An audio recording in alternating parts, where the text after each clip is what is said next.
Edible flakes nga pala ito mga mi, papakita ko kung paano ko ginawa. So, bali, ano lang yan siya, 1/2 teaspoon lang yung kailangan na cornstarch, tapos 1 tablespoon lang ng tubig. Bali, iluluto nyo lang yan siya, kung may sauce, ilagay nyo lang sa saucepan, tapos very low heat lang yan siya, hanggang sa maluto, dapat translucent siya, parang tanzong yung itsura nyo, o basta ganun lang siya. Tapos, ito yan, ganyan yung itsura niya, very, malabnaw siya, or wag siyang sobrang lapot, para hindi makapal yung kakalabasan or matigas, dapat ganyan lang siya. Alam niyo itsura niya yung kapag naluto par siyang bali gagamitan natin yan siya ng edible luster dust. Basta yung high quality or premium quality. Tapos ito, susubukan ko nga pala gumawa ng yung mga regular lang siya. So, nilagyan ko lang yan siya, nilagyan ko lang ng very konti lang siya kasi hindi naman kailangan dyan na madami. Tapos ito, konti din lang siya. So first time ko susubukan itong ibang kulay na hindi siya premium quality. Tingnan ko kung maganda pa din yung kakalabasan niya.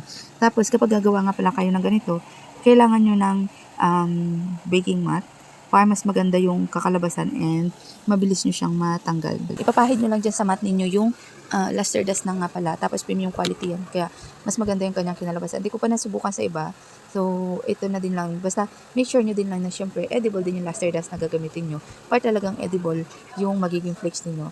So ito naman yung isa na mas mura lang siya. Kung mapapansin niyo hindi siya ganun ano ba yun, kadikit, parang ganyan. Kaya makita nyo, di ba, bakat na bakat, masyado siyang manipis. After nyo siya mailagay, ipapahid nyo lang tong niluto natin kanina.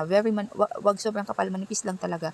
As in, natatakpan lang siya. Kasi kapag makapal lang siya, magiging makunat or malutong din siya. Hindi maganda, hindi siya mukhang flakes. Kaya dapat manipis na manipis din lang siya. So, mapansin nyo dito sa isa na medyo mas mura lang na luster dust, kumakapit siya. Hindi siya ganun gaya sa kay premium quality. So, isasalang na natin siya.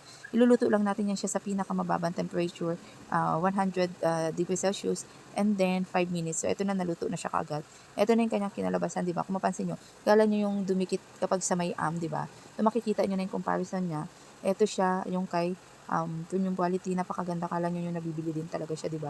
At least ito, edible pa siya. Pwede nyo siyang i-advise sa customer na edible yung flakes nyo. Unlike din doon sa nabibili ng mga tig 60 pesos or 50 pesos, non-toxic decoration lang yan siya.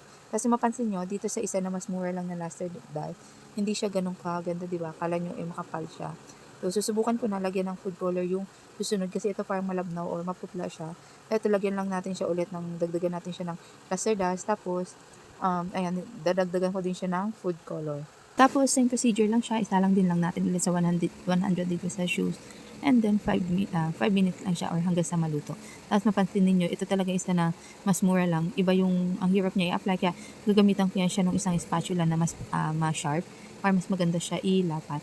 Ito nga pala, kahit 1 month, buhay pa din siya. Pwede nyo pa siyang gamitin.